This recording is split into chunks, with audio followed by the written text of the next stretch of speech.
जय शिवराय, जय भीम, जय लवजी. काल महाराष्ट्राच्या इतिहासातला सुवर्ण अक्षरांनी लिहिणारा दिवस होता. श्रीमती सुनेत्राताई अजितदादा पवार ह्या महाराष्ट्राच्या पहिल्या महिला उपमुख्यमंत्री पदावर बसल्या.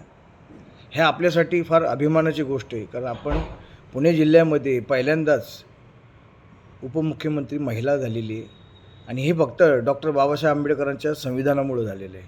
जर डॉक्टर बाबासाहेब आंबेडकरांनी जर संविधान लिहिलंच नसतं तर आज आपल्या पुणे जिल्ह्याला महिला उपमुख्यमंत्री लाभल्या नसत्या.